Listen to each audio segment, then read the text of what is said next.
আচ্ছা, তো একটু বলি, এই অঙ্কটা তুমি নর্মাল গতিবিদ্যা নিয়মে সলভ করতে পারবা, বাট আমি কাজ ক্ষমতা শক্তির কনসেপ্টে বা ওয়ার্ক এনার্জি থিওরাম কনসেপ্টে ম্যাথটা সলভ করতে বেশি স্বাচ্ছন্দ্য বোধ করি। তাহলে খেয়াল করবা মন দিয়ে, আমার কাছে 50 গ্রাম ভরের একটা বুলেট আছে, যেটা প্রতি সেকেন্ডে 400 মিটার প্রাথমিক বেগে একটি দেওয়ালকে এত নিউটন গড় বলের বিরুদ্ধে ভেদ করে 40 মিটার পার সেকেন্ড বেগে দেওয়াল হতে নির্গত হয়। চিত্র আঁকি, আমরা ফিজিক্স বুঝবো হচ্ছে চিত্র এঁকে এঁকে বুঝবো, চিত্র ছাড়া আমরা ফিজিক্স নর্মালি বুঝতে পছন্দ করি না। তাহলে খেয়াল করে দেখবা, আমরা এখন সলিউশনে চলে যাচ্ছি। এই হচ্ছে আমাদের দেওয়াল, খুবই মন দিয়ে দেখবা, এই হচ্ছে দেওয়াল। তো আমাদের বলছে যে একটা বুলেট যার ভর হচ্ছে 50 গ্রাম, 50 গ্রাম ভরের বুলেট। তাহলে এই হচ্ছে বুলেট যার ভর হচ্ছে 50 গ্রাম। তাহলে 50 গ্রাম ভরের একটা বুলেট, সেই বুলেটটা দেওয়ালে আঘাত করছে নির্দিষ্ট একটা বেগে। তাহলে কত বেগে আঘাত করছে আমার বলা আছে যে 400 মিটার, দেখো প্রতি সেকেন্ডে 400 মিটার মানে 400 মিটার পার সেকেন্ড। তাহলে আঘাত করছে, আমি ধরলাম ইউ বেগে আঘাত করছে, এবং সেই বেগটা হচ্ছে 400 মিটার পার, কি বলতো, 400 মিটার পার সেকেন্ড বেগে আঘাত করছে বুলেটটাকে। ওকে, আচ্ছা, যার ফলে এই পুরো ওয়ালের অভ্যন্তর দিয়ে পুরো দেওয়ালটা অতিক্রম করার পর যখন এই বুলেটটা দেওয়ালটা ফুটো করে, যখন এই বুলেটটা বাইরে বের হবে, এই যে বুলেটটা যখন দেওয়ালটা ফুটো করে বাইরে বের হবে, আমার বলা আছে যে নির্গত হওয়ার সময় সে 40 মিটার পার সেকেন্ড বেগে নির্গত হয়েছে। তো এই বুলেটটা যখন দেওয়ালটাকে তার ভিতর থেকে পুরোপুরি ভেদ করে, পুরোপুরি দেওয়ালটাকে অতিক্রম করে যখন বাইরে থেকে বের হবে, দেওয়ালটাকে ফুটো করে যখন একেবারে বাইরে থেকে বের হবে, তখন সেটা শেষ বেগ ভি, এবং সেই বেগটা হচ্ছে বলা আছে 40 মিটার পার সেকেন্ড বেগে দেওয়াল হতে নির্গত হচ্ছে। তাহলে 40 মিটার পার সেকেন্ড বেগে দেওয়াল হতে নির্গত হচ্ছে। তাহলে খেয়াল করবা, আঘাত করতেছে 400 মিটার পার সেকেন্ড বেগে আঘাত, আর বের হচ্ছে 40 মিটার পার সেকেন্ড বেগে। তাহলে একটু খেয়াল করো তো, এখানে কিন্তু বেগের মানটা বেশি ছিল, বেগের মানটা কম। তাহলে বেগটা কি কমে গেল না? বেগ কমে গেল না? বেগ কমা মানে দেওয়ালের অভ্যন্তরে একটা মন্দনের সৃষ্টি হয়েছে। তাহলে অবশ্যই দেওয়ালের অভ্যন্তরে আমরা বলতে পারি একটা মন্দনের সৃষ্টি হয়েছে। সেই মন্দনের সৃষ্টি হয়েছে কেন? কারণ দেওয়ালের মধ্যে একটা বাধা দানকারী বল কাজ করতেছে, ওয়ালের মধ্যে একটা বাধা দানকারী বল কাজ করতেছে। কেমনে বুঝলাম বাধা দানকারী বল? একেবারে হচ্ছে দেওয়ালের হচ্ছে যে এই যে শুরুর বিন্দুতে বেগ যত ছিল, দেওয়ালটাকে পুরোপুরি অতিক্রম করার পর দেওয়ালের ফাইনাল বিন্দুতে বেগটা কিন্তু কমে গেছে। বেগ কমে যাওয়ার অর্থ হচ্ছে তার গতির বিরুদ্ধে বাধা দানকারী বল কাজ করতেছে, দেওয়াল কর্তৃক বাধা দানকারী বল, সেটাকে আমরা এফ দিয়ে প্রকাশ করলাম। ওকে, আর দেওয়ালের অভ্যন্তরে খেয়াল করবা, দেওয়ালের অভ্যন্তরে কতটুকু দূরত্ব অতিক্রম করছে আমি এই যে নীল কালি দিয়ে প্রকাশ করে দিলাম। দেওয়ালের অভ্যন্তরে এখান থেকে এইটুকু ডান দিক বরাবর হচ্ছে আমার এই বুলেটটা সরণ ঘটছে, দেওয়ালের অভ্যন্তরে ডান দিক বরাবর সরণ ঘটছে। তো দেওয়ালের অভ্যন্তরে যতটুকু সরণ ঘটছে তাকে আমরা এক্স দিয়ে প্রকাশ করলাম। এবার আমাকে বলবা এই এক্সটাই কি আমার বলতো পুরো ওয়াল বা দেওয়ালের পুরুত্ব বা বেদ না? আমাকে সেটাই বের করতে বলছে, ওয়ালের পুরুত্ব বা ওয়ালের বেদটা কত। ওয়ালের বেদ বা ওয়ালের পুরুত্ব এক্সই আমাদেরকে বের করতে বলছে। এই হচ্ছে আমাদের ব্যাপার।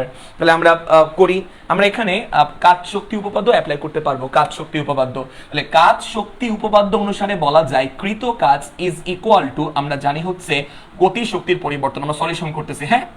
আচ্ছা, কাজ শক্তি উপপাদ্য অনুসারে বলা যায় কৃত কাজ ইজ ইকুয়াল টু গতি শক্তির পরিবর্তন। তো লিখলাম আমরা কৃত কাজ ইজ ইকুয়াল টু গতি শক্তির পরিবর্তন বা গতি শক্তির পার্থক্য আমরা বলতে পারি। ওকে, আচ্ছা, তাহলে এবার কথা হচ্ছে যে এই যে কৃত কাজ আমরা বলতেছি, সেই কৃত কাজকে আমরা ডাব্লিউ দিয়ে প্রকাশ করলাম, আর গতি শক্তির পরিবর্তন মানে হচ্ছে ফাইনাল গতি শক্তি, that is half M V square বা শেষ বেগের স্কোয়ার, মাইনাস ইনিশিয়াল গতি শক্তি, that is half M U square.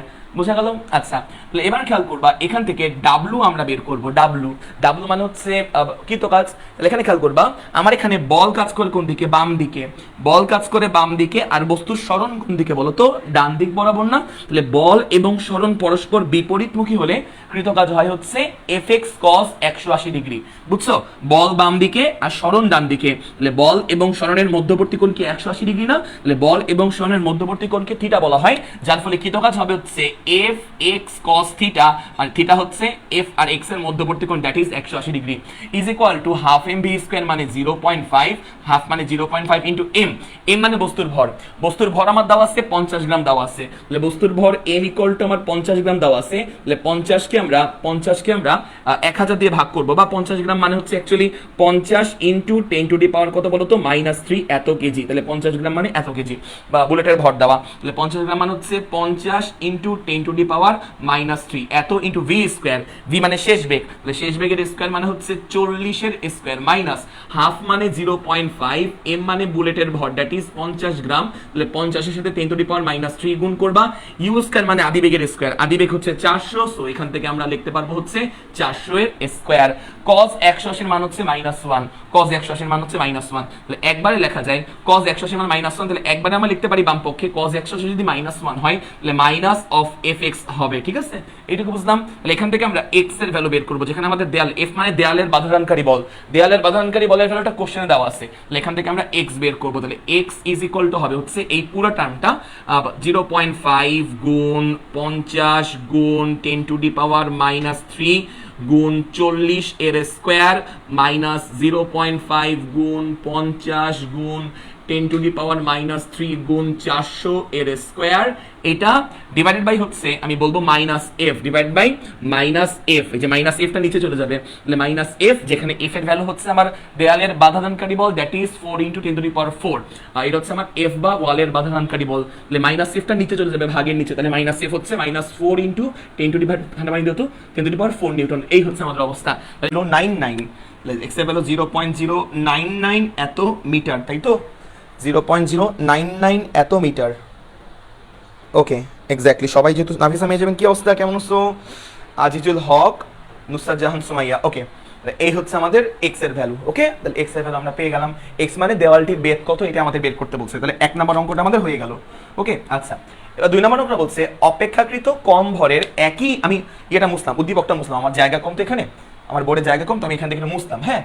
আচ্ছা, তো আমাদের বলছে অপেক্ষাকৃত কম ভরের একই বুলেট একই প্রাথমিক বেগে একই বলের বিরুদ্ধে যদি দেওয়ালটিকে ভেদ করতে না পারে, এই লাইনটা ইম্পর্টেন্ট, দেওয়ালটিকে যদি ভেদ করতে না পারে, এই লাইনটা ইম্পর্টেন্ট, না পারে বলছে, না পারে, তাহলে তাহলে তাহলে তার বস্তুটা সর্বোচ্চ ভর কত হবে, সর্বোচ্চ ভর কত হবে, ওকে।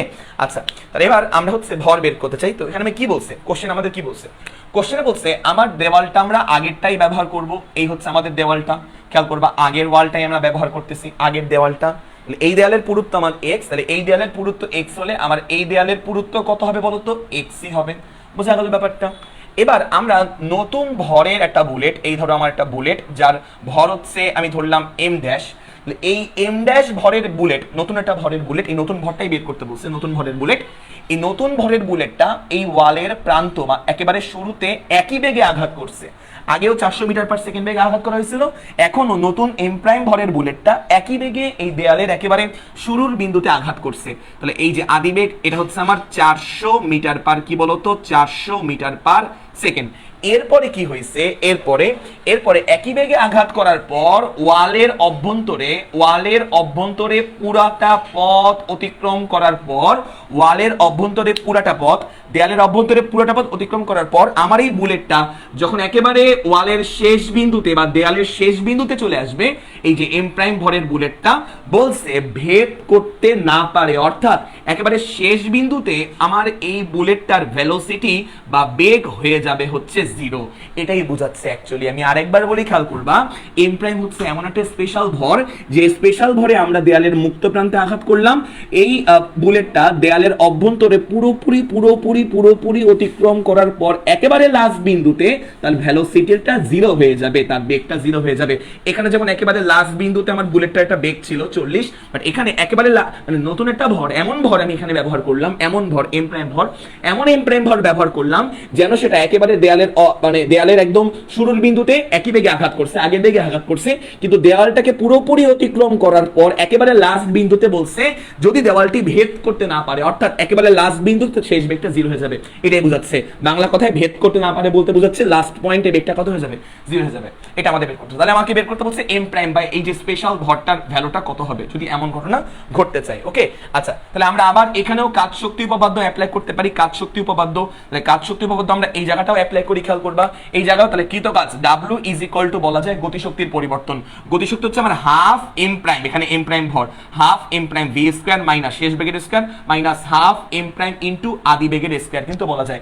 আর এখানে খেয়াল করবা এখানে বেগের ভ্যালুটা ছিল 400 ছিল, বেগের ভ্যালু ধাপ করে 0 হয়ে গেছে, অর্থাৎ এই পথের মাঝে বাধাদানকারী বল আছে, পথের মাঝে বাধাদানকারী বল আছে বলেই বেগের মানটা একেবারে 400 থেকে 0 হয়ে গেছে।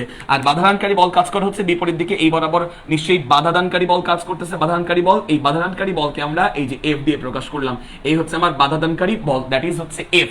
আচ্ছা এই হচ্ছে বাধাদানকারী বল, এই বাধাদানকারী বল আর সরণ কিন্তু বিপরীত দিকে, কারণ এই এ যাচ্ছে সরতেছে হচ্ছে ডান দিক বরাবর, সরতেছে এই বুলেটটা সরতেছে বা বুলেটের সরণ ডান দিক বরাবর, এক্স ডান দিক বরাবর সরে যাচ্ছে, তাহলে বিপরীত দিকে হলে আমার কৃত কাজ হয় মাইনাস এফ এক্স আর কি, W equal to F x cos 180 বা মাইনাস এফ এক্স হবে।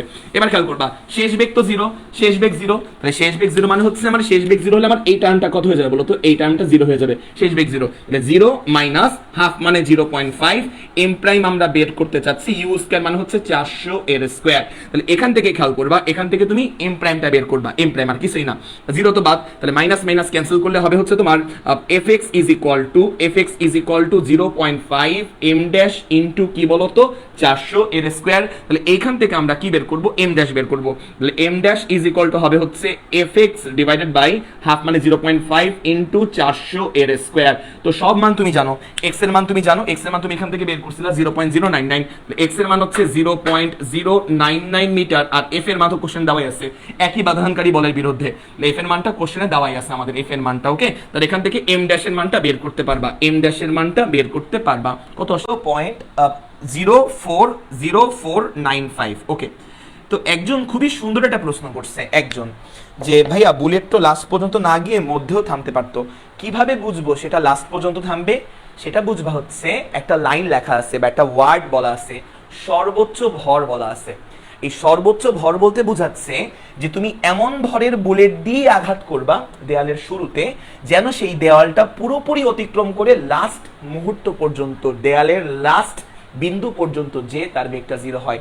আমরা যদি এর চেয়ে কম ভরের যে কোনো বস্তু, সরি আমরা মেবি একটু ভুল দেখছি এই জায়গাতে, ভরে ভ্যালু কত আসছে 0.04, ভরের ভ্যালু কত, হ্যাঁ হ্যাঁ, আমরা যদি এর চেয়ে কম ভরে যে কোনো বুলেট দিয়ে দেওয়ালটাকে আঘাত করি না, মনে করো যে ভাইয়া খুব সুন্দর প্রশ্ন করছে, আমি নামটা একটু বলি, তার প্রশ্নের নামটা রাফিউদ্দিন, বলো ভাইয়া মনে করো আমি এর চেয়ে কম ভরের যে কোনো বুলেট আমি নিলাম, ধরো মনে করো আমি নিলাম হচ্ছে এমন ভরের বুলেট, ধরো 0.03 কেজি এই ভরের আমি বুলেট মনে করো নিলাম, এই ভরের বুলেট আমি নিলাম যেটা কিনা এর চেয়েও কম ভরের বুলেট, তখন কি হবে জানো রাফি, তখন তুমি এই যে এই ভরের বুলেট দিয়ে তুমি আঘাত করলা, তখন এই বুলেটটা যেতে যেতে যেতে যেতে যেতে যেতে মাঝখানের কোনো বিন্দুতে যে তার হচ্ছে ভেলোসিটিটা 0 হয়ে যাবে, সে পুরোপুরি অতিক্রম করতে পারবে না। তখন কি তুমি এটা স্মরণ জানো, এখান থেকে এইটুকু স্মরণ কত তা কি জানো, তা তো জানো না, তখন ম্যাথ করবা কিভাবে? তো সর্বোচ্চ ভরের মাধ্যমে তোমাকে বুঝতে হবে, তোমাকে কমন সেন্স অ্যাপ্লাই করে বুঝতে হবে যে সর্বোচ্চ ভর বলতে বোঝাচ্ছে যে এমন ভরের বস্তু দিয়ে আঘাত করা হয়েছে দেয়ালের মুক্ত প্রান্তে বা শুরুর প্রান্তে যেন ওই বস্তুটা পুরোপুরি দেয়াল অতিক্রম করার পর লাস্ট বিন্দুতে বেগটা কত হয়ে যায়, 0 হয়ে যায়। বুঝতে পারছো? দেওয়াল তো সেম, এখানে যেই দেওয়াল বা ওয়াল, এখানে যে ওয়াল আছে, এখানে যে দেওয়ালটা, দেওয়ালের মধ্যে যে তোমার ম্যাটেরিয়াল আছে, দেওয়ালের মধ্যে সিমেন্ট, ইট বালু সিমেন্ট যে আছে, এখানে যে ইট বালু সিমেন্ট আছে, সেই ইট বালু সিমেন্টের ঘনত্বের কারণে তো বাধা পাবে নাকি, এখানে তো সেম দেওয়াল, এই দেওয়ালটা যা, এটা কি সেম দেওয়াল না বা সেম ওয়াল না, প্রশ্নেই তো বলছে, এখানে যে পরিমাণ ইট বালু সিমেন্ট রড আছে, এখানে তো সেম পরিমাণ ইট বালু সিমেন্ট রড আছে, তাহলে এর মধ্যে একজন বস্তু চলতে গেলে যে বাধা পাবে, এর মধ্যে একই ওয়াল হওয়ার কারণে, এই ওয়াল যা এই ওয়াল তা, এই ওয়াল যা এই ওয়াল তা, একই ওয়াল হওয়ার কারণে এর মধ্যে যেতেও তো সেম পরিমাণ বাধা পাবে, তাই না? এটাও তো কমন সেন্স একটা ফিজিক্সের একটা কোয়ান্টিটি।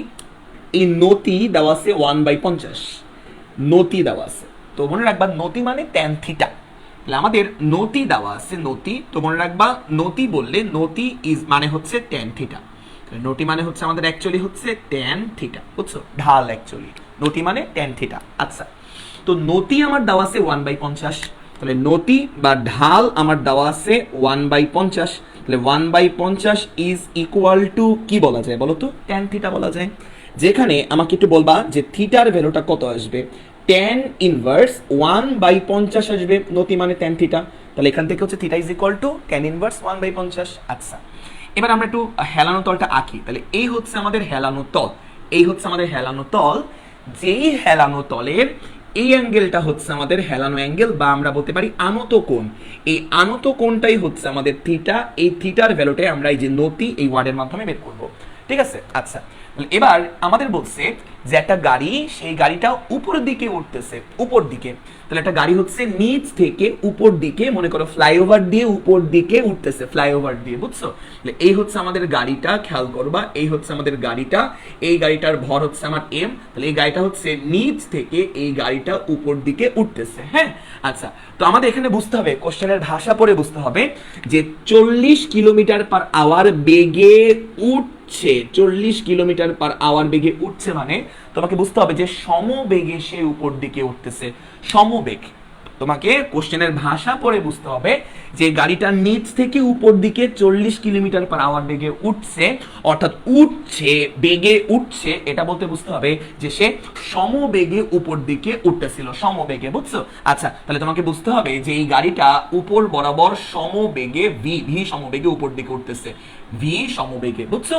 তাহলে এই লাইনটা কিন্তু তোমাকে বুঝতে হবে, এই লাইন, বাংলা লাইনটা খুব ইম্পর্টেন্ট কিন্তু এটা, সমবেগে। তা তোমাকে বুঝতে হবে গাড়িটা সমবেগে, সমবেগে উপরে উঠতেছে, কারণ 40 কিলোমিটার পার আওয়ার বেগে উঠছে, দ্যাট ইজ ওয়াই সমবেগে উপর দিকে উঠতেছে, রাইট? আচ্ছা, এবার আমরা জানি যে এই গাড়িটার ভর যদি এম হয়, আমরা সবাই এটা বলতে পারবো যে এম ভরের গাড়ির উপর পৃথিবী এমজি বলে কি করবে?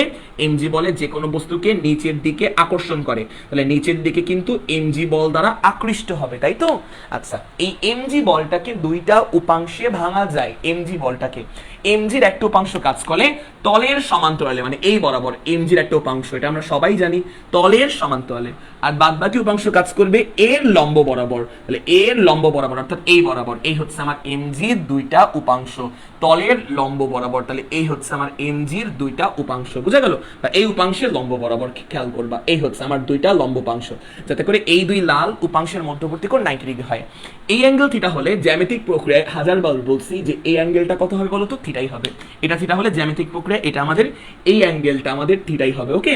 আচ্ছা, তাহলে খেয়াল করবা এমজির সাথে এই উপাংশের অ্যাঙ্গেল থিটা, তাহলে এমজির সাথে এই উপাংশের অ্যাঙ্গেল থিটা, তাই এই বরাবর হচ্ছে তোমার উপাংশ হবে, যার সাথে অ্যাঙ্গেল তার সাথে হয় কস, এর সাথে অ্যাঙ্গেল দ্যাট ইজ হবে এমজি cos of থিটা, আর যার সাথে কোনো অ্যাঙ্গেল নাই, থিটা কিন্তু এর সাথে উৎপন্ন হচ্ছে, দ্যাট ইজ বাই cos, তাহলে বাদ বাকিটা হবে হচ্ছে mg sin of থিটা। এই যে পেয়ে গেলাম আমরা, আমরা। তাহলে এবার কথা হচ্ছে এই গাড়িটা যেহেতু উপর দিকে উঠতেছে, এই গাড়িটা উপর দিকে উঠছে, তাহলে যেহেতু এই গাড়িটা উপর দিকে উঠছে, বে উপর দিকে উঠছে, তাহলে অবশ্যই গাড়ির ইঞ্জিন কিন্তু উপর দিকে একটা বল প্রয়োগ করতেছে। গাড়ির ইঞ্জিন যদি উপর দিকে, হেলানো তল বরাবর উপর দিকে যদি গাড়ির ইঞ্জিন বল প্রয়োগ না করে, তাহলে গাড়িটা কিন্তু উপর দিকে উঠতে পারবে না। তাহলে গাড়ির ইঞ্জিনের প্রযুক্ত বল হচ্ছে উপরের দিকে। এইটুকু বুঝতে পারছো? আশা করি এইটুকু বুঝতে পারছো। গাড়ির ইঞ্জিনের প্রযুক্ত বল হচ্ছে উপরের দিকে, আশা করি এইটুকু আমরা বুঝতে পারছি, রাইট? আচ্ছা, তাহলে গাড়ির ইঞ্জিনের বল হচ্ছে উপরের দিকে, আশা করি এইটুকু আমরা বুঝতে পারলাম। আচ্ছা, এবার এখানে আরো একটা বল আছে, দেখো ঘর্ষণ গুণাঙ্ক নামে একটা ওয়ার্ড বলা আছে। ঘর্ষণ ওয়ার্ড দেখে তুমি বুঝবা যে আমার এই তলটা অমসৃণ তল, এখানে ঘর্ষণ বল আছে। ঘর্ষণ বল দেখে বুঝবা আমার এই সারফেস বা তলটা, এই হেলানো তলটা অমসৃণ তল, যেখানে ঘর্ষণ বল আছে। আর মনে রাখবা ঘর্ষণ বল কাজ করে গতির বিপরীত দিকে। তাহলে দেখো এই গাড়িটার গতি হচ্ছে উপরের দিকে, তাহলে গতির উল্টো দিকে কাজ করে ঘর্ষণ বল। তাহলে গতির উল্টো দিকে অর্থাৎ পেছন দিকে কাজ করবে আমার ঘর্ষণ বল, এই বরাবর কাজ করবে আমার ঘর্ষণ বল। বোঝা গেল ব্যাপারটা? আর ঘর্ষণ বলকে আমরা স্মল এফ দিয়ে প্রকাশ করি। গতির বিপরীতে এই গাড়িটার গতি হচ্ছে ঊর্ধ্বমুখী, তাহলে গতির উল্টো দিকে কাজ করবে ঘর্ষণ বল, that is by small F. এইটুকু কি বুঝতে পারছো? এইটুকু আশা করি আমরা বুঝতে পারছি। এখন আমরা যদি মনে রাখবা, যদি কোনো বস্তু সমবেগে মুভ করে, তাহলে যদি কোনো বস্তু সমবেগে মুভ করে শুধুমাত্র তখনই, সমবেগে মুভ করলে, আমি 3বার বলতেছি, শুধুমাত্র তখনই সম্মুখমুখী বল আর পশ্চাৎমুখী বলটা সমান হয়। তাহলে সম্মুখমুখী বল বা সামনের দিকে বল দ্যাট ইজ এফ ইঞ্জিন, তাহলে সম্মুখমুখী বল that is F engine is equal to পশ্চাৎমুখী বল। পেছন দিকে বল কিন্তু দুইটা, পেছন দিকে বল mg sin থিটা আর স্মল f, তাহলে পশ্চাৎমুখী বল কিন্তু দুইটা, এই হচ্ছে আমার দুইটা পশ্চাৎমুখী বল, তাহলে পশ্চাৎমুখী বল আর সম্মুখমুখী বলের মানটা সমান হয়, সম্মুখমুখী বল হচ্ছে fe আর পশ্চাৎমুখী বল হচ্ছে এই দুইটা, তাহলে পশ্চাৎমুখী বল হচ্ছে mg sin থিটা প্লাস কি বলতো স্মল f, এটা তোমাকে মনে রাখতে হবে যদি সমবেগে চলে। আচ্ছা স্মল f মানে ঘর্ষণ বল, তো ঘর্ষণ বলের ফর্মুলা হচ্ছে, ঘর্ষণ বলের মানটা কেমনে বের করে ভাইয়া ঘর্ষণ বল, ঘর্ষণ বলের মানটা বের করা হচ্ছে ঘর্ষণ গুণাঙ্কের সাথে অবিলম্ব প্রতিক্রিয়া আর তুমি গুণ দিবা, ঘর্ষণ গুণাঙ্কের সাথে অবিলম্ব প্রতিক্রিয়া গুণ দিলে, ঘর্ষণ গুণাঙ্কের সাথে অবিলম্ব প্রতিক্রিয়া গুণ দিলে ঘর্ষণ বল পাওয়া যায়, এটা হচ্ছে ঘর্ষণ বলের ফর্মুলা, ঘর্ষণ গুণাঙ্কের সাথে অবিলম্ব প্রতিক্রিয়া বলটা গুণ দিলে। দেখো এবার আমরা মানটা বের করি, তাহলে খেয়াল করবা mg sin of theta, mg sin of theta plus mg sin of theta plus small f, small f মানে ঘর্ষণ বল, তাহলে ঘর্ষণ বলের ফর্মুলা হচ্ছে ঘর্ষণ গুণাঙ্ক ইনটু কি বলতো ইনটু অবিলম্ব প্রতিক্রিয়া বল আর, বোঝা গেল, এটা হচ্ছে আমার এফ ইঞ্জিন বা fe আমরা বলতে পারি। এখন আমার কাজ হচ্ছে এই আরটা বের করা, আর আর মানে অবিলম্ব প্রতিক্রিয়া বল যেটা তলের সাথে লম্ব বরাবর কাজ করে, এটা হচ্ছে আমার হেলানো তল, এই যে বাঁকা তলটা এটা আমার হেলানো তল, তো হেলানো তলের সাথে লম্ব বরাবর কে কাজ করবে বলতো অবিলম্ব প্রতিক্রিয়া বল কাজ করবে, অবিলম্ব প্রতিক্রিয়া বল বা তলের প্রতিক্রিয়া বল কাজ করে হেলানো তলের সাথে বা তলের সাথে লম্ব বরাবর 90 ডিগ্রি বরাবর, তাহলে তলের সাথে লম্ব বরাবর তোমার অবিলম্ব প্রতিক্রিয়া বল আর কাজ করে।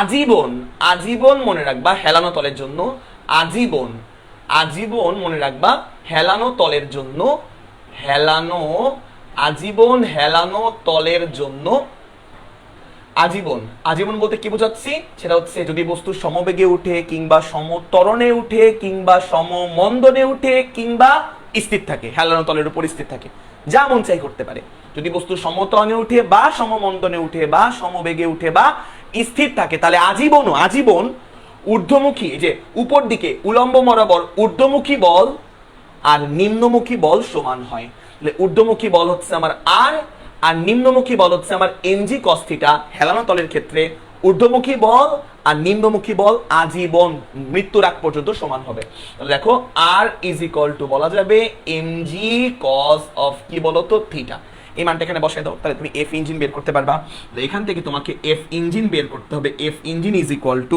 mg sin থিটা, তাহলে mg sin of theta plus mu into R, এখানে আর মানে হচ্ছে mg cos অফ থিটা, সব মানটা তুমি জানো, আমাকে একটু fe বা ইঞ্জিন কতটুকু বল প্রয়োগ করতেছে এটা একটু আমাকে বের করে বলবা। আচ্ছা তো দেখো যেটা বলতেছিলাম, দেখো যেটা আমরা বলতেছিলাম যে আমাদের কি একটু হালকা ব্যাখ্যা করে আবার, নতি দেওয়া ছিল, নতি, নতি মানে tan থিটা, নতি মানে tan থিটা, নতির ভ্যালু দেওয়া আছে 1/50, এখান থেকে থিটা তুমি বের করতে পারবা, ক্যালকুলেটর চাপ দিলে থিটা বের হবে। তারপর খেয়াল করবা এখানে আমার এই গাড়িটা সমবেগে উপর দিকে উঠতেছে, আমার এই গাড়িটা হচ্ছে সমবেগে, এই যে স্মল এম ভরের গাড়িটা সমবেগে উপর দিকে উঠতেছে, তাহলে সমবেগে উপর দিকে যদি উঠে তাহলে সমবেগের ক্ষেত্রে সম্মুখমুখী বল দ্যাট ইজ এফ ইঞ্জিন সম্মুখমুখী বল আর পশ্চাৎমুখী বল that is mg sin theta আর স্মল f, পশ্চাৎমুখী বল বা পেছনের বল, পেছনের বল আর সামনের বল সমান হয়, চোখ দিয়ে দেখা দেখো সামনের বল, এই যে সামনের বল আর পেছনের বল সমান হয়, সামনের বল fe, এই যে fe আর পেছনের বল হচ্ছে mg sin থিটা আর স্মল f, পেছনের বল এটা সমান হয়।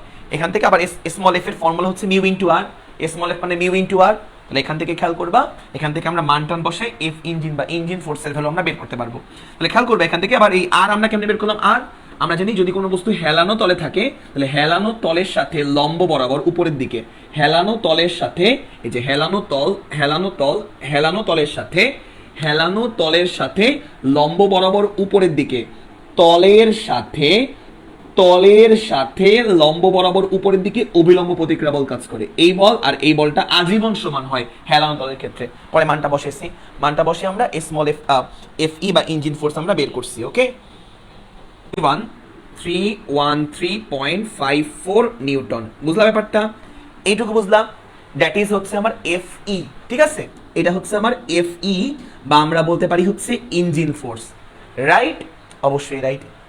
এবার একটু খেয়াল করবা, এবার আমরা এই এফ ইঞ্জিন ফোর্স আমরা জানি, ইঞ্জিনের মানে গাড়ির ইঞ্জিনের বল আমাকে বের করতে বলছে, গাড়ির ইঞ্জিনের, গাড়ির ক্ষমতা মানে গাড়ির ইঞ্জিনের ক্ষমতা আমাকে বের করতে বলছে, তাহলে গাড়ির ইঞ্জিনের বল তুমি জানো, এখন গাড়ির ইঞ্জিনের ক্ষমতা বের করতে বলছে। তাহলে 9 10 এ পড়ছিলাম ক্ষমতার formula P equal to W by কি বলো তো টি, একক সময় কৃত কাজকে ক্ষমতা বলে।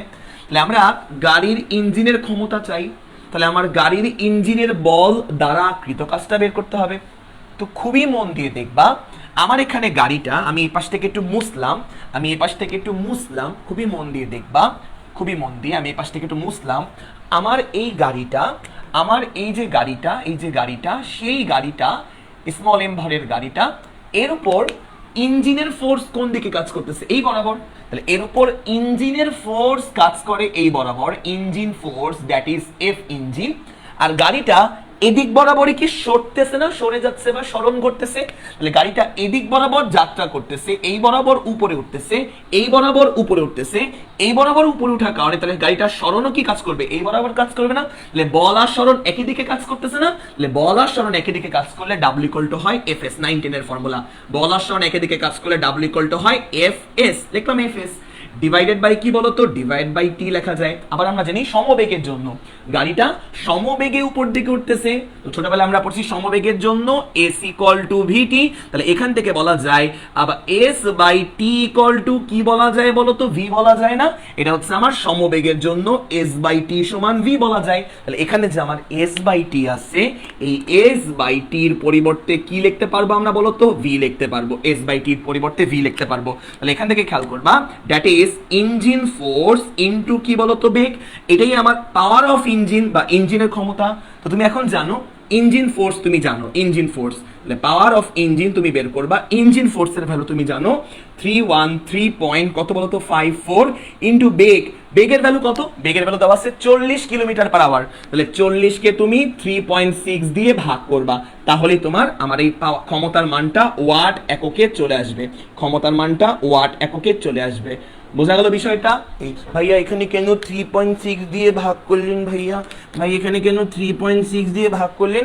কারণ 40 কিলোমিটার পার আওয়ার দেওয়া আছে, বেগের ভ্যালু হচ্ছে 40 কিলোমিটার পার আওয়ার দেওয়া আছে, এটাকে মিটার পার সেকেন্ডে কনভার্ট করতে হবে না? তো এই জন্য 40 কে 3.6 দিয়ে ভাগ করলে ইজিলি মিটার পার সেকেন্ডে কনভার্ট হয়ে যায়, এই জন্য 3.6 দিয়ে ভাগ করছি। বুঝতে পারছো কিনা বলো? এই ট্রেনটা সমবেগে চলতেছে। কেমনে বুঝলেন ভাই সমবেগে চলতেছে? আমার মাতৃভাষা বাংলা, বাংলা ভাষা থেকে বুঝছি যে ট্রেনটা সমবেগে চলতেছে। লেখা আছে যে এত কিলোমিটার পার আওয়ার হারে টেনে নিচ্ছে, এত কিলোমিটার পার আওয়ার হারে টেনে নিচ্ছে এই ওয়ার্ড বা এই সেন্টেন্স, এই বাক্য দেখে আমার বাংলা ভাষা, মাতৃভাষা বাংলা, এই মাতৃভাষা দেখে আমরা বুঝলাম যে আমার এই ট্রেনটা সমবেগে মুভ করতেছে। তো ফার্স্ট দায়িত্ব এটা খুঁজে বের করা যে ট্রেনটা সমবেগে মুভ করতেছে নাকি অন্য সমতরণে বা সমমন্দনে মুভ করতেছে। তো খেয়াল করবা একেবারে সেম ম্যাথ। তাহলে আমরা এই হচ্ছে আমাদের হেলানো তল, আমাদের হেলানো তলের অ্যাঙ্গেলটা আগে দেওয়া ছিল না, এখন আমাদের ডিরেক্টলি দেওয়া আছে। এই হচ্ছে আমার থিটা আমি ধরলাম। তো ট্রেনটা উপর দিকে উঠতেছে, তাই তো? টেনে নিচ্ছে মানে উপর দিকে উঠতেছে, ট্রেনটা উপর বরাবর উঠতেছে, টেনে নিচ্ছে, ঠিক আছে? ট্রেনটা উপর দিকে উঠতেছে, ভূমির সাথে এত ডিগ্রি কোণে এত কিলোমিটার হারে টেনে নিচ্ছে মানে উপর দিকে উঠতেছে, বুঝছো?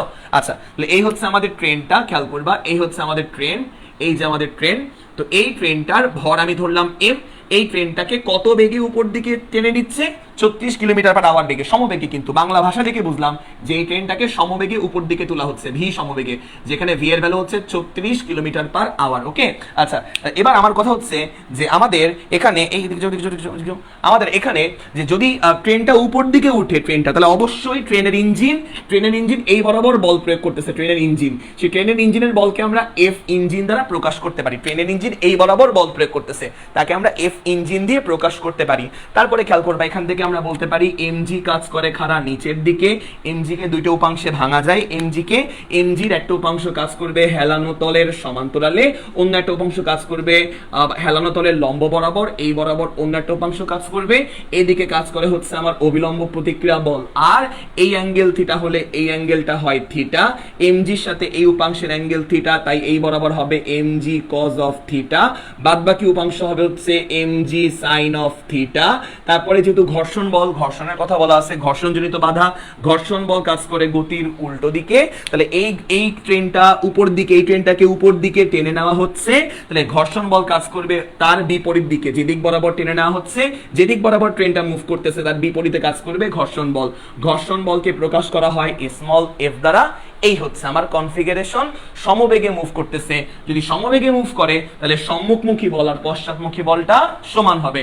সম্মুখমুখী বল হচ্ছে আমার এফই, সম্মুখমুখী বল হচ্ছে আমার এফই ইজ ইকুয়াল টু পশ্চাৎমুখী বল হচ্ছে আমার এমজি সাইন থিটা আর কি বলতো স্মল এফ। সম্মুখমুখী বল এফই, পশ্চাৎমুখী বল বা পেছনের দিকে বল হচ্ছে এই দুইটা, এরা কি হবে পরস্পর সমান হবে mg sine of theta plus কি বলতো স্মল এফ, এরা হচ্ছে সমান হবে। এটা হচ্ছে আমার ইঞ্জিন ফোর্স। তো ইঞ্জিন ফোর্সের ভ্যালু আমরা বের করব। ইঞ্জিন ফোর্স এম মানে হচ্ছে ট্রেনের ভর 10⁶ কেজি, 10⁶ কেজি, জি মানে 9.8, 9.8 আমরা লিখলাম। সাইন থিটা হচ্ছে আমার কত বলতো 1.17 ডিগ্রি প্লাস স্মল এফ মানে ঘর্ষণ বল।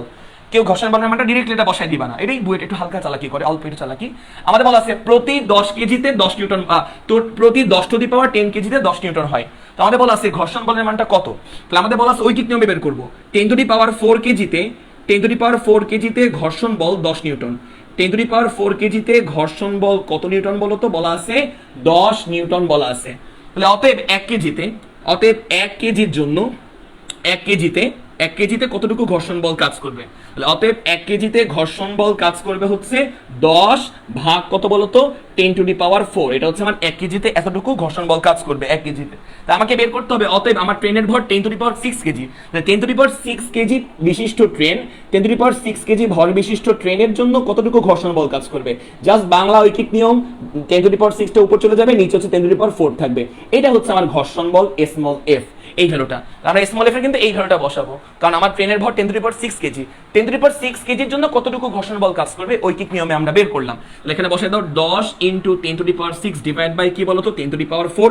এখান থেকে তুমি এফ ইঞ্জিনের ভ্যালুটা বের করতে পারবা। এফ ইঞ্জিনের ভ্যালু যেটা আসবে সামথিং নিউটন আসবে, আমাকে একটু কমেন্টে বলবা। আমাকে ক্ষমতা বের করতে বলছে, ইঞ্জিনের ক্ষমতা একবারে বসে। তাহলে ইঞ্জিনের ক্ষমতা হবে সমবেগে চলতেছে, ইঞ্জিনের ক্ষমতা হবে হচ্ছে ইঞ্জিনের বলের সাথে বেগ গুণ করবা, প্রমাণ দেখাই দিচ্ছি একটু আগে। তাহলে ইঞ্জিনের বল তুমি বের করছো আর বেগের ভ্যালু 3.6 কত 36 কিলোমিটার/আওয়ার। তাহলে বেগের ভ্যালু হচ্ছে ভি দেওয়া আছে 36 কিলোমিটার/আওয়ার। তো তোমার দায়িত্ব হচ্ছে এটাকে 3.6 দিয়ে ভাগ করে, 36 কে 3.6 দিয়ে ভাগ করবা, তাহলে মিটার/সেকেন্ডে কনভার্ট হয়ে যাবে। সেখান থেকে তুমি উত্তরটা বের করতে পারবা। ভি জানো, এখান থেকে ভি জানো, এফই জানো, এফই জানো, ভি জানো, ক্ষমতার মানটা বের করতে পারবা। সামথিং ওয়াটে আসবে ক্ষমতা।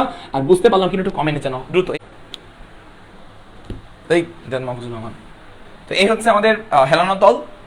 তো এই একটা বোর্ড কোশ্চেন, সহজ কোশ্চেন, এগুলো কিন্তু easy question, short board question. তো অ্যাকচুয়ালি হচ্ছে এখন আমি কঠিন ম্যাথ করাইতে এখন ভয় পাচ্ছি, তোমাদের বেসিকটা একটু ভালো হোক, তারপরে মানে এর পরের ম্যাথটা খুব একটু টাফ করাবো। আচ্ছা দেখো, এটা বোর্ড কোশ্চেন। তো কি বলছে, 3 কেজি ভয়টা গোলককে ছেড়ে দিলাম, 1 সেকেন্ড পর যান্ত্রিক শক্তির নিত্যতা নীতি প্রযুক্ত হবে কিনা বা প্রযোজ্য হবে কিনা। মনে রাখবা যান্ত্রিক শক্তির নিত্যতা মানে হচ্ছে মোট শক্তি। তো একটু মন দিয়ে দেখবা, খুবই মন দিয়ে। সেটা হচ্ছে যে এই হচ্ছে আমাদের হেলানো তল, এই হচ্ছে আমাদের হেলানো তল। আচ্ছা দেখো একটু মন দিন, এই আমাদের হেলানো তল। তো আমরা একটা বস্তুকে ছেড়ে দিচ্ছি, মনে করো এখান থেকে একটা গোলক আছে, এই জায়গাটায় গোলক আছে, তো এই গোলককে আমি ছেড়ে দিচ্ছি। তো যদি আমি এই গোলকটাকে ছেড়ে দিই, এই গোলকটা হেলানো তল বরাবর গড়িয়ে গড়িয়ে গড়িয়ে গড়িয়ে গড়িয়ে গড়িয়ে নিচের দিকে পড়বে। এই গোলকটা হেলানো তল বরাবর গড়িয়ে গড়িয়ে গড়িয়ে গড়িয়ে নিচের দিকে পড়বে। তাহলে এই পয়েন্ট এর নাম দিলাম এ পয়েন্ট। তাহলে এই বস্তুটা গোলকটা হেলানো তল বরাবর গড়িয়ে গড়িয়ে গড়িয়ে গড়িয়ে গড়িয়ে গড়িয়ে মনে করো এই জায়গাটায় আসলো, এই পয়েন্টে আসলো কোন এক মুহূর্তে, এই পয়েন্টের নাম দিলাম বি পয়েন্ট। গড়িয়ে গড়িয়ে গড়িয়ে গড়িয়ে মনে করো এই পয়েন্টে আসলো, কখনো এই পয়েন্টে আসলো, এই পয়েন্টের নাম দিলাম সি পয়েন্ট। গড়িয়ে গড়িয়ে গড়িয়ে গড়িয়ে মনে করো এই পয়েন্টে আসলো, এই পয়েন্টের নাম দিলাম হচ্ছে ডি পয়েন্ট। বুঝছো? আচ্ছা, তো যান্ত্রিক শক্তির নিত্যতা বলতে কি বোঝায় জানো? বলতে বোঝায় যে এ বিন্দুতে এই গোলকটার মোট শক্তির ভ্যালু যা, বি বিন্দুতে এই গোলকটার মোট শক্তির ভ্যালু হুবহু তা, সি বিন্দুতে এই গোলকটার মোট শক্তির ভ্যালু হুবহু তা, ডি বিন্দুতে এই গোলকটার মোট শক্তির ভ্যালু হুবহু তা। তাহলে এই যাত্রা পথের মাঝে মনে করো এ থেকে নামতে নামতে নামতে নামতে মনে করো এই পয়েন্টে আসলো, কোন এক মুহূর্তে এই পয়েন্টে আসলো, এই পয়েন্টের নাম দিলাম ই পয়েন্ট। এই পয়েন্টেও এই গোলকটার মোট শক্তির মান সেম। তাহলে প্রতিটা বিন্দুতে এ বিন্দু, ই বিন্দু, পি বিন্দু, সি বিন্দু, ডি বিন্দু, প্রত্যেকটা বিন্দুতে এই গোলকের মোট শক্তির মানটা সেম হবে। এটাকে বলা হয় যান্ত্রিক শক্তির নিত্যতা। মোট শক্তি বা যান্ত্রিক শক্তি একই জিনিস, তাহলে প্রত্যেকটা পয়েন্টে, যে এ পয়েন্টে মোট শক্তির মানটা যা, ই পয়েন্টে মোট শক্তির মানটা তা, বি পয়েন্টে মোট শক্তির মানটা তা, সি পয়েন্টে মোট শক্তির মানটা তা, ডি পয়েন্টে মোট শক্তির মানটা তা, সবই সেম। তাহলে এই হচ্ছে আমাদের যান্ত্রিক শক্তির নিত্যতা বলে এটাকে। এটা প্রমাণ করতে হবে, এটা আমাকে প্রমাণ করতে হবে এখন যে প্রত্যেকটা পয়েন্টে যে মোট শক্তির মান হুবহু সেম, এটা আমাকে প্রমাণ করতে হবে। ঠিক আছে, এটা আমরা প্রমাণ করব। আচ্ছা, আর মোট শক্তির দুইটা অংশ, যদি আমরা বলি যে একটা পদার্থের মোট শক্তি বা একটা বস্তুর মোট শক্তি বের করো, মোট শক্তি বা যান্ত্রিক শক্তি, ধরো বললো যে বি বিন্দুতে যান্ত্রিক শক্তি বের করতে বললো, বি বিন্দুতে, তাহলে যান্ত্রিক শক্তি হচ্ছে তোমার বিভব শক্তি প্লাস গতি শক্তি, বিভব শক্তি প্লাস কত বলো তো, প্লাস গতি শক্তি। এগুলো তো তোমরা জানো, 9 10 ছিল, বিভব শক্তি প্লাস গতি শক্তি। ঠিক আছে, তাহলে এই যে বি পয়েন্টে মনে করো বের করতে বললো কেউ, বি পয়েন্টে মোট শক্তি বের করো, তাহলে আমার বি পয়েন্টের বিভব শক্তি লাগবে, বি পয়েন্টের গতি শক্তি লাগবে, দুটো যোগ করলে আমরা কি বের করতে পারবো, বি পয়েন্টে মোট শক্তি বের করতে পারবো। আর বিভব শক্তি মানে কি, এটাও 9 10 পড়ছো, এমজি ইনটু বি পয়েন্টের উচ্চতা। এই বি পয়েন্টের উচ্চতা মাটি থেকে মাপবা, ভূমি থেকে, তাহলে ভূমি থেকে বি পয়েন্টের উচ্চতা মনে করো এইটুকু, তাহলে মাটি থেকে খেয়াল করবা, মাটি থেকে বি পয়েন্টের উচ্চতা মনে করো এইটুকু উচ্চতা, সেটা হচ্ছে এমজিএইচ, প্লাস গতি শক্তি মানে কত, হাফ এম, বি পয়েন্টে মনে করো এই গোলকটার বেগ হচ্ছে ভি, তাহলে হাফ এম ভি স্কয়ার, এভাবে করে তুমি বের করবা। তাহলে আমরা ম্যাথে চলে যাই। তাহলে কি বলে হেলানো তল, এই হচ্ছে হেলানো তল। এই হেলানো তলে হচ্ছে আমাদের বলা আছে যে তোমার এই অ্যাঙ্গেলটা, এই যে এই অ্যাঙ্গেলটা কোশ্চেনে দেওয়া আছে, এই যে এটা 60 ডিগ্রি প্রশ্নে দেওয়া আছে, এই অ্যাঙ্গেলটা প্রশ্নে দেওয়া আছে, বোর্ড প্রশ্নে দেওয়া ছিল 60 ডিগ্রি। এটা মেবি ঢাকা বোর্ডের প্রশ্ন, ভুলে গেছি, মেবি ঢাকা বোর্ডের প্রশ্ন 19 সালের, একদম রিসেন্ট। তো খেয়াল করবা এটা। তো এখন আমাদের একটা গোলককে আমরা এখান থেকে ছাড়বো, এই যে একটা গোলক, একে আমরা এই জায়গা থেকে ছাড়বো, এই জায়গা থেকে স্মল এম ভরের গোলকটা, স্মল এম ভরের গোলককে আমরা এই জায়গা থেকে ছাড়বো। একেবারে চূড়ায় কিছু বলে দেওয়া না থাকলে আমরা এই গোলকটাকে স্থির অবস্থা হতে ছাড়বো। এই পয়েন্টে আমার ভেলোসিটি বা বেগের ভ্যালু কত বলতো, 0। মনে রাখবা, কিছু বলে দেওয়া না থাকলে একেবারে পিক পয়েন্ট থেকে, মানে চূড়া থেকে আমরা একটা বস্তুকে ছাড়বো, একেবারে চূড়ার ওই পয়েন্টটাতে ভেলোসিটির ভ্যালু, চূড়ার এই পয়েন্টটাতে ভেলোসিটির মানটা কত, 0। 1 সেকেন্ড পর, আচ্ছা আমি ছেড়ে দিলাম, ছেড়ে দিলে বস্তুটা গড়ায় সামনে পড়তেছে। 1 সেকেন্ড পর আমি ধরলাম এই যে স্মল এম ভরের গোলকটা, এই স্মল এম ভরের গোলকটা গড়ায় পড়তে এই জায়গায় আসলো 1 সেকেন্ড পর। তাহলে কালো থেকে লালে আসতে সময় লাগছে কয় সেকেন্ড, 1 সেকেন্ড। তাহলে 1 সেকেন্ড পর আমার এই গোলকটা লাল পজিশনে চলে আসলো। তাহলে এই পয়েন্টের নাম দাও এ পয়েন্ট, আর এই পয়েন্টের নাম দাও বি পয়েন্ট। আচ্ছা, তাহলে আমাকে এখন 1 সেকেন্ড পর যান্ত্রিক শক্তির নিত্যতা বের করতে বলছে, অর্থাৎ 1 সেকেন্ড পর আমার মোট শক্তির মানটা বের করতে বলছে, অর্থাৎ আমি এ বিন্দুতে স্মল এম ভরের বস্তুর মোট শক্তি বের করব, আবার বি বিন্দুতে স্মল এম ভরের বস্তুর মোট শক্তি বের করব। দেন দুইটা সমান হলে আমরা বলবো যে এখানে যান্ত্রিক শক্তির নিত্যতা পালিত হয়েছে।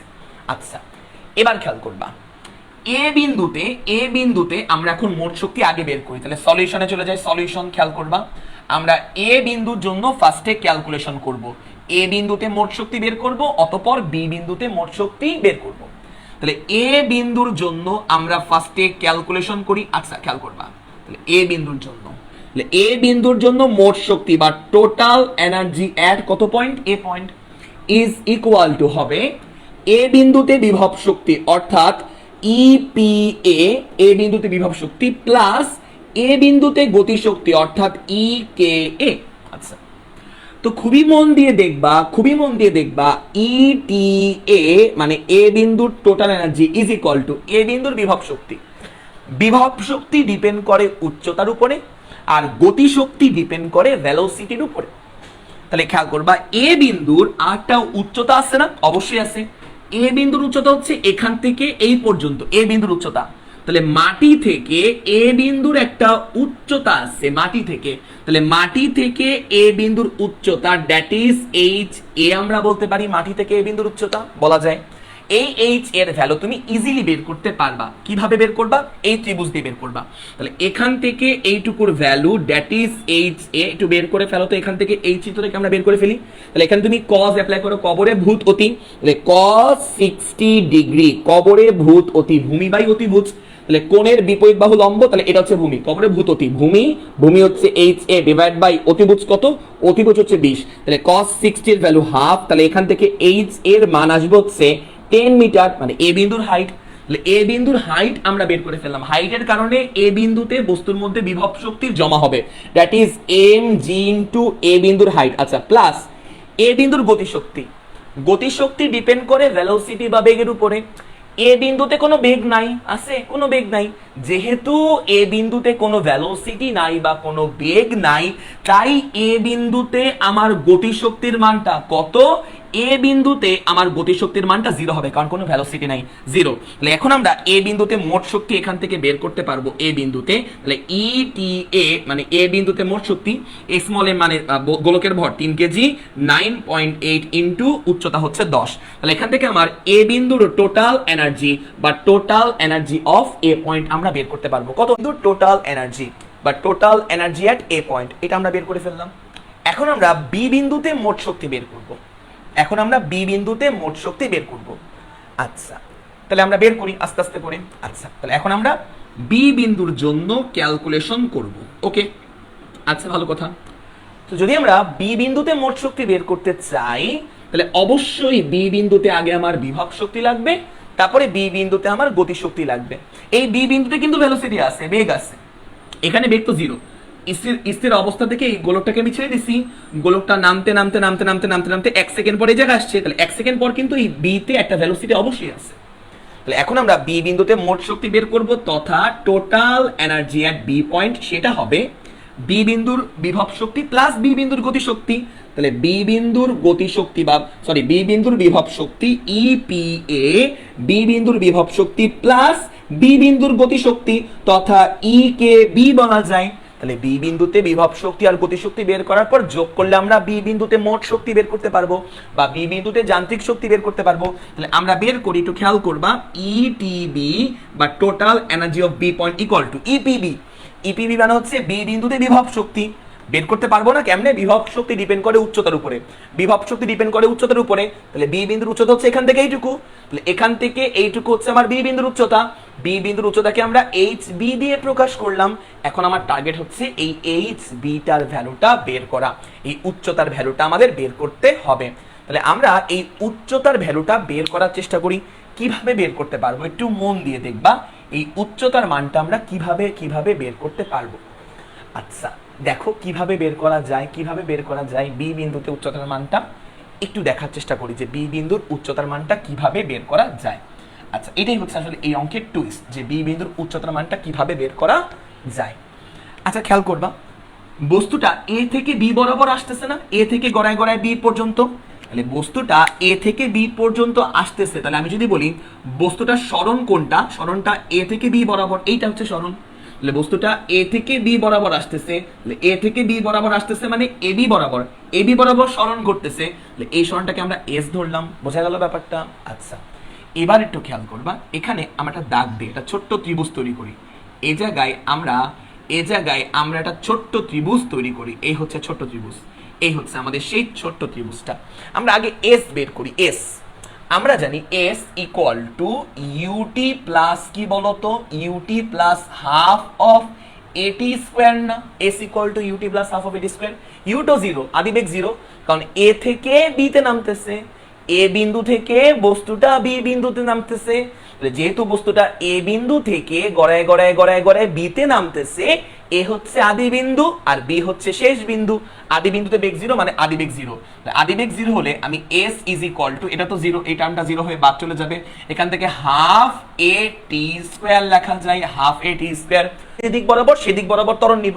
আচ্ছা, আমরা জানি যে কোনো বস্তুর উপরে অভিকর্ষ ত্বরণ কাজ করে কোন দিকে, খাড়া নিচের দিকে, অভিকর্ষ ত্বরণ জি কাজ করে, বুঝছো, নিচের দিকে। এই অভিকর্ষ ত্বরণকে দুইটা উপাংশে ভাঙো অভিকর্ষ ত্বরণকে, তাহলে এই জি এর একটা উপাংশ কাজ করবে এই হেলানো তল বরাবর, মনে করো এই বরাবর, আর বাদ বাকি উপাংশ কাজ করবে এর লম্ব বরাবর। তাহলে এই হচ্ছে আমার জি এর দুটো উপাংশ, এই যে জি কে দুটো উপাংশে ভাঙো, একটাই যে এই হেলানো তল বরাবর একটা উপাংশ, আর হচ্ছে বাদ বাকি উপাংশ।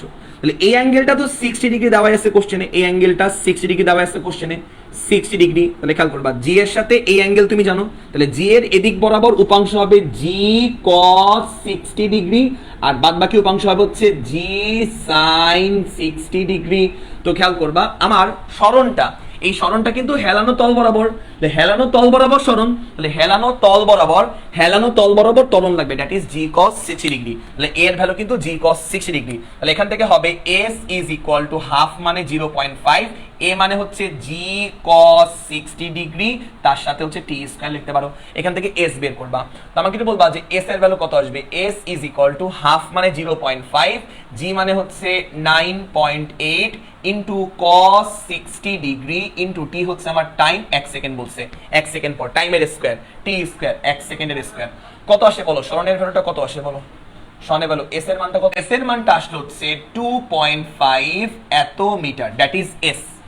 বোঝা গেল বিষয়টা? আচ্ছা এটা কি আমরা বুঝছি, জি cos 60 এর ব্যাপারটাকে আমরা বুঝতে পারছি, জি cos 60 এর ব্যাপারটাকে আমরা বুঝছি নাকি আমি আরেকবার বলবো, জি cos 60 ব্যাপারটা কি বুঝছি নাকি আমি আরেকবার বলবো, আরেকবার বলি, অনেকের ঝামেলা হতে পারে অনেকের। তো খেয়াল করবা জি cos 60 ব্যাপারটা আমি আরেকবার বলি, এই হচ্ছে আমার হেলানো তল, এই হচ্ছে আমার হেলানো তল, এই যে হেলানো তল, বুঝছো? এখানে মনে করো একটা বস্তু আছে, এই জায়গাটায় খেয়াল করবা, এই জায়গাটায় খেয়াল করো, এই জায়গাটা, এই যে আমার হেলানো তল, এই যে আমার হেলানো তল, বুঝছো? আচ্ছা মনে করো এই জায়গায় বস্তু আছে, এই জায়গায় বস্তু আছে, হ্যাঁ। আমরা যদি অভিকর্ষ ত্বরণ কাজ করে খাড়ার নিচের দিকে, অভিকর্ষ ত্বরণ জি কাজ করে খাড়ার নিচের দিকে, এই জি কে দুটো উপাংশে ভাঙবা, এই জি কে দুটো উপাংশে ভাঙবা, একটা হচ্ছে হেলানো তলের সমান্তরালে এই বরাবর একটা উপাংশ, আরটা হচ্ছে এর লম্ব বরাবর আরেকটা উপাংশ, এই হচ্ছে দুটো উপাংশ, বুঝছো ব্যাপারটা, ব্যাপারটা বুঝছো? আচ্ছা এবার দেখবা যে এই অ্যাঙ্গেলটা দেওয়া আছে 60 ডিগ্রি, এই অ্যাঙ্গেল দেওয়া আছে 60 ডিগ্রি, এই অ্যাঙ্গেল 60 ডিগ্রি হলে অনুরূপ কোণ হিসেবে এই অ্যাঙ্গেলটাও 60 ডিগ্রি হবে। তাহলে জি এর সাথে এই অ্যাঙ্গেলটা 60 ডিগ্রি জানি, তাহলে জি এর এদিক বরাবর উপাংশ হবে হচ্ছে জি cos 60 ডিগ্রি, আর বাদ বাকি উপাংশ হবে হচ্ছে জি sin 60 ডিগ্রি। এদিক বরাবর জি cos 60, আবার আমার সরণটাও কাজ করে এদিক বরাবর, সরণের দিকে ত্বরণ নিতে হবে, তাহলে জি cos 60। এই জন্য এই জায়গায় আমরা s ইজ ইকুয়াল টু এমন লিখছিলাম, s is equal to half, এর জায়গায় আমরা জি cos 60 লিখছিলাম, তার সাথে হচ্ছে টি স্কয়ার মানে 1 এর স্কয়ার। এখান থেকে হচ্ছে আমরা s বের করতে পারবো। বোঝা গেল ব্যাপারটা? বোঝা গেছে কিনা বলো? আচ্ছা তাহলে আশা করি এইটুকু আমরা বুঝতে পারলাম। তাহলে এইটুকু যদি আমরা বুঝে থাকি, এখান থেকে আমরা s বের করে ফেললাম, তাহলে এখন আমরা হচ্ছে hb বের করব। আচ্ছা এখন এখান থেকে আমরা hb বের করব, hb বের করতে পারবো। s তুমি জানো 2.5 না, s কি 2.5 আসছে, s কি সবার 2.5 আসছে। এবার এখানে একটা ছোট্ট ত্রিভুজ তৈরি হয়েছে, এই যে জায়গাটায় ছোট্ট ত্রিভুজ উৎপন্ন হয়েছে, ছোট্ট ত্রিভুজ আঁকি আমরা, এই ছোট্ট ত্রিভুজটা একটু আঁকি আমরা, এই দেখো সেই ছোট্ট ত্রিভুজ, এই যে ছোট ত্রিভুজ, ওকে, এই যে, হ্যাঁ, যেখানে ছোট্ট ত্রিভুজের এই অ্যাঙ্গেলটা 60 ডিগ্রি, ওকে, আর অতিভুজটা হচ্ছে আমার s, তাহলে অতিভুজটা হচ্ছে আমার s, আর মনে করে আমি এটা বের করতে চাই, এটা আমি ধরলাম x, তাহলে এই ছোট ত্রিভুজে x তুমি বের করতে পারবে না, কিভাবে, cos দিয়ে, cos 60 ডিগ্রি, কবরে ভূত অতি, ভূমি হচ্ছে আমার x আর অতিভুজ হচ্ছে আমার s। তাহলে এখান থেকে আমাকে একটু বলবা x এর মানটা কত আসবে, x এর মান s cos 60 ডিগ্রি। তাহলে এখান থেকে আমাকে একটু বলো তো x এর মানটা কত আসবে, s তো 2.5 আর cos 60 হচ্ছে আমার হাফ, তাহলে 2.5 কে হাফ দিয়ে গুণ করলে আমার x এর মানটা কত আসে বলো তো, x এর মানটা, আচ্ছা 225, তাহলে দেখো x এর ভ্যালু হচ্ছে 1.225 এত মিটার, এটা হচ্ছে আমার x এর ভ্যালু, হ্যাঁ। তাহলে দেখো x মানে হচ্ছে এখান থেকে এইটুকু, আচ্ছা পুরোটা আমার h এ, যার ভ্যালু হচ্ছে 10 মিটার, বুঝছো পুরোটা। তাহলে এখান থেকে এইটুকু আমার কত বলো তো, x দ্যাট ইজ 1.225, এখান থেকে এইটুকু, বুঝছো? তাহলে এখান থেকে এইটুকু যদি 1.225 হয়, তাহলে বাদ বাকিটুকু হবে 10 মাইনাস 1.225, কারণ এখান থেকে এইটুকু হচ্ছে আমার 10, পুরোটা আমার 10, তাহলে এইটুকু হবে হচ্ছে 10 মাইনাস 1.225, তাহলে লালটুকু হবে 10 মাইনাস 1.225। দেখো তো 10 থেকে 1.225 মাইনাস করলে কত আসে, 775, তো লিখে নাও 8.775 এত মিটার, ঠিক আছে। তাহলে লালটুকু 8.775 আর কালোটুকু 1.225 যোগ করলে, দুটো যোগ করলে কিন্তু 10 আসতে হবে, কারণ আমার এখান থেকে এইটুকুর ভ্যালু কিন্তু 10। আচ্ছা তাহলে খেয়াল করবো তো, লালটুকুর ভ্যালু যদি 8.775 হয়, তাহলে আমার অবশ্যই hb এর ভ্যালু কত বলতো, 8.775 না, বলতো 8.775 না, অবশ্যই 8.775, অবশ্যই 8.775, এই যে আমরা h পেয়ে গেলাম। তাহলে আমরা h জানলে b বিন্দুর যদি আমরা উচ্চতা জানি, তাহলে অবশ্যই আমরা বিভব শক্তি বের করতে পারবো। তাহলে বিভব শক্তির ফর্মুলা হচ্ছে mg ইনটু b বিন্দুর উচ্চতা, তাহলে b বিন্দুর উচ্চতা হচ্ছে 8.775, তাহলে 8.775, আচ্ছা প্লাস ekb, ইকেবি মানে হচ্ছে বি বিন্দুর তোমার ভেলোসিটি বা বেগ। তাহলে বি বিন্দুর বেগ, তাহলে আমরা ধরি বি বিন্দুর বেগ মানে এই পয়েন্টের ভেলোসিটি বা বেগকে আমি ধরলাম হচ্ছে ভি, শেষ বেগকে আমি ধরলাম হচ্ছে ভি। এখন আমার এই পয়েন্টের বেগ বের করতে হবে, বেগ 1 সেকেন্ড পর। তাহলে 1 সেকেন্ড পর আমার এই বস্তুটা এ থেকে বি পয়েন্টে আসছে 1 সেকেন্ড পর, 1 সেকেন্ড পর ভেলোসিটি বেগ। তাহলে ভি ইকুয়াল টু আমরা জানি হচ্ছে ইউ প্লাস এটি বলতে পারি। আর এ মানে কি, এ মানে জি cos 60 ডিগ্রি, আর বললাম না। ইউ তো 0, ইউ মানে আদি বেগ 0, এই পয়েন্টে বেগ 0। তাহলে v is equal to u তো 0, 0 প্লাস এ মানে হচ্ছে জি cos 60 ডিগ্রি, এ হেলানো তল বরাবর ত্বরণ, আর ভি হচ্ছে হেলানো তল বরাবর বেগ, হেলানো তল বরাবর বেগ, আর এই এ মানে হেলানো তল বরাবর ত্বরণ। এই যে ভি, ভি হেলানো তল বরাবর ভেলোসিটি, আর হেলানো তল বরাবর ত্বরণ ছিল জি cos 60 ডিগ্রি। বললাম না আর, হ্যাঁ এ কেন জি cos 60 বলছিলাম অনেকবারই। আর সময় হচ্ছে 1। তাহলে এখান থেকে হচ্ছে আমরা ভি ইজ ইকুয়াল টু পাবো হচ্ছে 4.9। তাহলে ভি ইজ ইকুয়াল টু পাবো হচ্ছে 4.9, তাহলে 4.9 মিটার পার সেকেন্ড। তাহলে দেখো আমরা বি বিন্দুর বেগ পেয়ে গেছি। তাহলে বি বিন্দুর বেগ জানলে হাফ এম ভি স্কয়ার দিবা, হাফ এম ভেলোসিটির স্কয়ার দিয়ে তুমি বের করতে পারবা। তারপর সবগুলো যোগ করবা। ক্যালকুলেটরে কি যোগ করতে পারবা না বলো তো? বি বিন্দুর মোট শক্তি আমার বের করতে হবে, এটা হবে হচ্ছে mgh। এম মানে বস্তুর ভর 3 কেজি, জি মানে হচ্ছে 9.8 গুণ, ক্যালকুলেটরে চাপ দিবা 8 পয়েন্ট উচ্চতার কি বি বিন্দুর হাইট mgh ইনটু প্লাস মাঝখানে প্লাস দিবা, হাফ মানে হচ্ছে 0.5, এম মানে হচ্ছে 3 কেজি, আর ভি স্কয়ার, ভি মানে হচ্ছে 4.9 এর স্কয়ার। তো যা আসবে তা হচ্ছে আমার বি বিন্দুর টোটাল এনার্জি। কত আসে দেখো তো মানটা, মানে হচ্ছে এ বিন্দুর টোটাল এনার্জি, টোটাল এনার্জি বা মোট শক্তি বা যান্ত্রিক শক্তি। এ বিন্দুর মোট শক্তিকে আমরা ইটি এ দিয়ে প্রকাশ করছি, আর বি বিন্দু, এই যে বি বিন্দু, বি বিন্দুর মোট শক্তিকে আমরা ইটি বি দিয়ে প্রকাশ করছি। তাহলে এ বিন্দুর মোট শক্তি ইটি এ, বি বিন্দুর মোট শক্তি ইটি বি। তাহলে কি বলো তো, এটাই তো বের করতেছি, এগুলো তো বের করতেছি, আর কি জানতে চাও? ইটি এ বের করতে গেলে এ বিন্দুর বিভব শক্তি লাগবে, আর এ বিন্দুর গতি শক্তি লাগবে। তোমাদের বেসিকের অবস্থা অ্যাকচুয়ালি বলা উচিত না এভাবে আসলে, তবে আমাদের তো আর বেশি টাইম নেই। আমাদের ইন্টারমিডিয়েট হবে তো কবে, এপ্রিল মে জুনে, জুনে হবে সর্বোচ্চ, বেশি হবে না। তোমাদের বেসিকের অবস্থা অনেক খারাপ। আমরা অফলাইনে পড়াই, অফলাইনে ঢাকার বাসা পড়ছে, ঢাকার স্টুডেন্টের অবস্থা কিন্তু অনেক ভালো তোমাদের চেয়ে, বুঝছো? তোমরা অনেকে মানে কি বলবো বুঝলাম না, অনলাইনে আমরা এত সার্ভিস দিচ্ছি, এত কষ্ট করতেছি, তোমাদের বেসিকের অবস্থা অত্যন্ত অবস্থা খুবই খারাপ। আমাদের কিন্তু বেশি টাইম নেই এখন, বেসিক ডেভেলপ করার কিন্তু খুব একটা টাইম তুমি পাবা না, বুঝছো ব্যাপারটা? বেশি টাইম কিন্তু নাই। এটা আসবে 294। তাহলে দেখো 294 জুল, 294 জুল। তাহলে খেয়াল করবা, তাহলে ইটিএ মানে এ বিন্দুর মোট শক্তি, এ বিন্দুর মোট শক্তি, এ বিন্দুর মোট শক্তি যা বি বিন্দুর মোট শক্তি হুবহু। দেখো নুসরাত জাহান সময়ে বলছে নাকি যান্ত্রিক শক্তি নিত্যতা পাইতে হবে না। কত ভালো স্টুডেন্ট, রেগুলার ক্লাস করে, সেও এটা ভুল করলো, এটা আশা করা যায় না। তাহলে এ বিন্দুর মোট শক্তি কত, 294 জুল, আর বি বিন্দুর মোট শক্তি কত, 294 জুল। শেষ। তুমি জানো এই ক্লাসটা আমি অফলাইনে 1.5 ঘন্টায় নেই, তোমাদের 2 ঘন্টার ক্লাস অফলাইনে আমার নিতে লাগে 1.5 ঘন্টা বা 1 ঘন্টা 20 মিনিট। কেন? ওদের বেসিক অনেক ভালো। এটা কেন হবে? আমরা যাতে সমান যেন হয়, ঢাকার এডুকেশন আর গ্রামে, তোমরা যে গ্রামে থাকো ম্যাক্সিমামই, তোমাদের এডুকেশন সমান যাতে হয়, এই জন্য আমরা চেষ্টা করতেছি, কিন্তু আসলে তো পারলাম না, ব্যর্থ হয়ে গেলাম মনে হচ্ছে। ঠিক আছে, এই হচ্ছে কথা। ইটিএ হচ্ছে আমার এ বিন্দুর টোটাল শক্তি, আর ইটিবি মানে বি বিন্দুর টোটাল শক্তি, এরা ইকুয়াল। ওকে, আল্লাহ হাফেজ।